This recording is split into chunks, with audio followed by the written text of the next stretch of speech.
Okay. So welcome to another Man to Man. And this week we have as a guest Zac Snow, who's been a friend for probably at least 20 years. Known him through like a theme on here of people through playing basketball, through sports. We're gonna have you tell us a little bit about yourself, family, your background, where you're from, that kind of thing. I grew up in Logan. So I've been married for 20 years to Sarah Boss, and we have 5 kids together. Our 2 oldest we adopted when they were 3 and 1, and they're currently 20 and almost 18. And we have lived in Ogden for the last 20 years, and it's been an amazing experience getting to know Chris and the community and been a part of Ogden. Growing up in Logan, a lot different than Ogden, but I fell in love with Ogden since I've been here, and it's been an amazing community, and especially lately I've been paying attention to a lot of the efforts that Chris and Maria have put together with this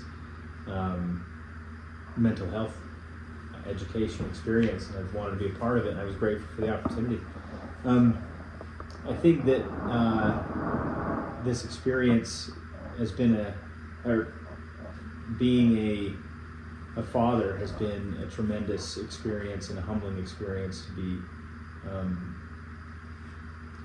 a mentor, a example, a teacher, a leader. I mean, there's so many things that go into being a parent, and it's hard. It's a lot of hard work, as you can imagine. Yeah, if you experience. And I always would say to my older kids, well, didn't really know what we were doing. We were just trying our best at the time, right? And yeah.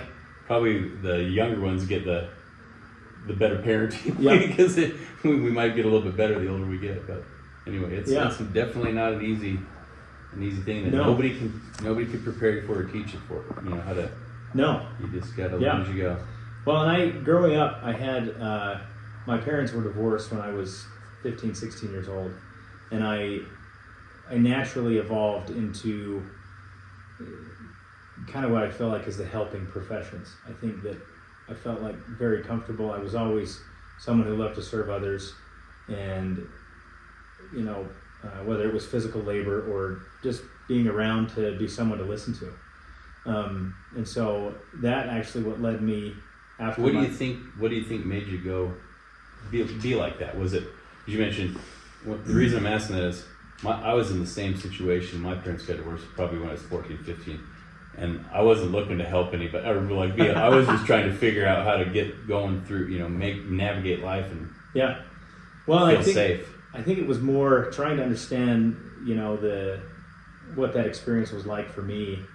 It was hard. I think there was a lot of, sports in particular was something that really provided a lot of support to me. And I think in that way, it helped me to be able to care a little bit more and have more compassion for what people experience. And then as I went on an LDS mission, and from that experience, I wanted to get into helping individuals and families cope with life's challenges. And that led me into becoming a social worker professionally, and trying to understand a little bit about not only human behavior from a psychological standpoint, but how they interact with the environment in particular. And that's one of the things that separates social work from psychology, is how an individual's behavior is shaped by the environment that they're in. And I've gone a number of different directions in social work since I've had the degree, and it's been addiction treatment. I've worked in a school setting, working with youth that are struggling, to now working in home health and hospice as a social worker, helping individuals dealing with terminal illness. And it's been a great source of strength for me to be able to share these experiences and have that perspective as I interact with my family, and it's helped me be a better father, be more present as a friend, and then obviously being able to learn from the examples of close friends and people who are in the community of supporting each other, and that's been a great source of strength for me. One thing about you, Zac, I've told this to my wife, especially when we play basketball, I'd see it a lot, but you're easygoing, and you really are all the time. Every time I see you, you always have the same demeanor, nature, and it's usually, smile, happy, easygoing, welcoming, and I don't think I've always been that way. So I've always been, I've always been impressed and a little bit envious of that. So you mentioned some challenges in your childhood growing up, and so how have you been able to deal with that? 4 kids, Mm-hmm. and it was really hard. Mm-hmm. I mean, I'd heard of it, but you never anticipate until you live it. Yeah. Right. And so, and and a lot of times people, this is what I've found as I've gotten older. People are like, oh, it'll be fine. And I think no matter how great the separation is between the parents and how nice they are, it's still going to leave a lasting imprint on you, or some sort of a footprint in your life. Yeah. Because that dynamic of being this unit that you were is no longer there anymore, right? It's different. Even if they marry somebody else, because then that's a whole nother ball game right there. And I lived through that. My dad kept thinking, hey, well, let's just keep marrying a different woman and see if it works and we can make a family. And it just did not work. I mean, it sucked. So that's why I'm seriously like blown away. Like, I'm impressed that you were so, I mean, it took me a long time to get like. Yeah. Well, and probably for you too, it was just, I mean, sports was my that was the saving ability to grace. save me. Yeah. If I didn't have that, I don't know where I would And then, all my friends together, we supported each other, and then we all went on missions together. And then from that experience, it just evolved into like, okay, I know what I want to do for a career is help people. And, wow. That's awesome. And, it's not the helping professions depending on what you do. I mean, I chose the less lucrative option when it comes to the helping professions, but it's so incredibly rewarding. I mean, there's so many things that I do professionally that I couldn't ask for better lessons, and I feel like definitely Heavenly Father has blessed me and directed my path in a lot of this process. And well, you said that about how you wanted to help people and you wanted to serve people and help them with all kinds of stuff. But just this last week, I listened to a podcast that Maria had given me. It was, and the guy has some books out there, and he's a doctor. I'll give his name, and then you can look him up. And he's an amazing guy, but all these different things. And the one thing that sticks out is he kept saying over and over, all the money, all the things, none of it mattered. We're here as human beings to serve other people, which I thought was pretty amazing. Yeah. So, he's got a couple different books out, and Dr. James Doty, cool. So if anybody wants to look it up, it's pretty awesome. But and that's the thing is, how you say it's so rewarding. It's like, I've thought about that. Maria knows this. Like the last week, maybe 2, I've really been thinking a lot.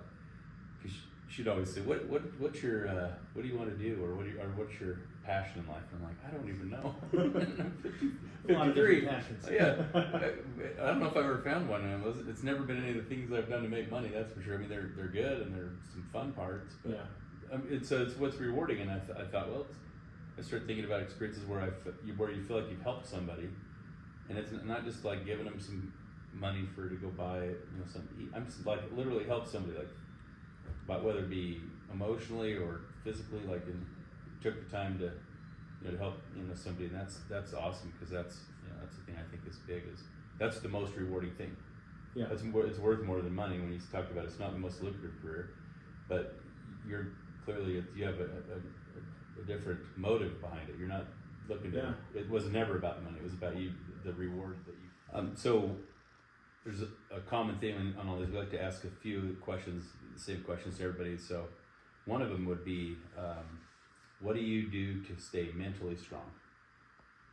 Well, I think a lot of what I do for my job is being able to, I'm dealing with individuals at vulnerable points in their lives.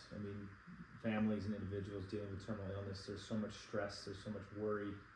I've got to be able to step into that. Mm-hmm. At least trying to be mentally strong, and at least being, a reasonable sounding board. And, and I think that for me is being able to go through this process in my own mind of how to prepare going into each home. It's like you're kind of practicing every day. Yeah. A mental strength. How to be mentally strong. How do I be able to kind of shut out my own worries and my own stress, mm-hmm. and step into this environment and be someone who can be reasonable, supportive, and meet them where they're at. and it provides perspective for me. I walk away from it and think about the lessons that I learned, and think about, okay, how do I, be more appreciative for my own life or my own experiences because of what I've just learned or gone through.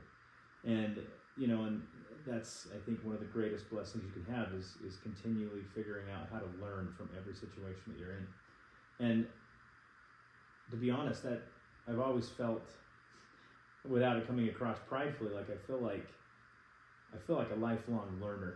I don't ever feel like, I'm not naturally a super confident person in myself, but I definitely feel that I can learn something from every experience I go into, especially with this work that I do. And I try and take that approach, with every one of my kids now. And even obviously dealing with death and dying on a daily basis, working with individuals, I am definitely more vocal now at saying I love you to every one of my kids and my wife. And before we go to bed, I'm letting go of whatever stress, and just because ultimately we never know how much time we have, or never know when something could happen, or something that we have to face and deal with that could change the course of everything. And so my perspective definitely has become a lot more focused since doing the work that I do. And one thing I've learned to be mentally strong is listening. Oftentimes as dads especially, I feel like, whether it's because we've had life experience or maybe we have a background in something, we feel like we have the answer. And most of the time, especially with teenagers, that's not what's needed. You step into a situation and just listen and just be present. Half the time it's set your phone aside and just be present and listen. And it's a process, right? And and becoming mentally strong as a dad is being present with my kids and helping them see that being mentally strong is not something that you arrive at. It's something that you work for daily, and that you consistently strive to face the challenges with confidence in who you are, and that you have somebody who's going to stand next to you as you do it. This life is hard, especially for teenagers now, even facing things that I never dealt with as a kid. Or wouldn't even have imagined. And so you have to approach it with a level of humility, and I definitely am like that as a dad. I always admit things that I don't know, and will say to my kids, "Listen, I'm sorry, I don't know the answer." And half the time, those are more powerful conversations than if I did have the answer. And I think that's mental strength, being able to be in a position of vulnerability and be comfortable there, and know that there is a strength that comes from that is unsaid, and that but it's a process. One day you feel like you're handling things well, the next day you're like, oh wow, I've got a long way to go. And that's awesome that you bring it up, because in these videos, or what we've talked about, and this foundation that Gina started is about that. Talk about being strong and men and everything. You're supposed to be this big tough guy and fix all the problems in the world. But the vulnerability is the strength. Really, being able to admit when you don't know everything, when you're wrong, when hey, I might need some help. I might need somebody to assist me. So that's really an awesome thing and big that you brought that up, because I think that's one thing that I've really the last year I've come to realize that there's nothing wrong with being vulnerable. There's nothing wrong with showing some wearing your emotions on your sleeve once in a while and talk, as long as they're not being mean, but that kind of thing. So you can being more open, and that's how you're gonna like what you're saying. Everything that you're talking about, how people can overcome some problems. They don't just go away and they don't just disappear because somebody had a conversation with you. But when you feel like that, where there's somebody that will just listen to you, and most of the time, and my wife's been saying this for years, I don't need you to fix my problems, just hear them out. Listen, right? And I've been bad at that, but just for people to listen, somebody to listen to you, and then. Well, and everybody has something, right? I mean, that phrase we all talk about. 100%. And there's so many things, or there's so many experiences out there that people have gone through that are just gut-wrenching. Yeah. I mean, each of our families has experienced that at different levels. And we can't help but be vulnerable if we're going to make it through this, right? And we have to be able to lean into those experiences, because often they become the greatest source of inspiration. Yeah. I mean, listening to Gina and Ellie and some of the work that they're doing, is just so inspiring and so necessary.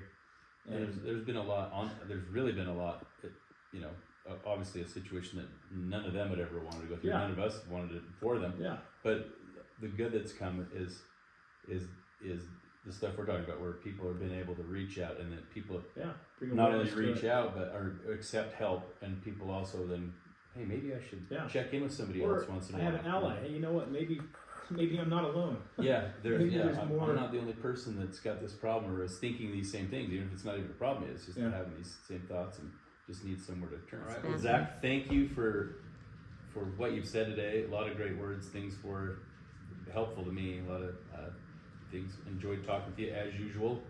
Appreciate you.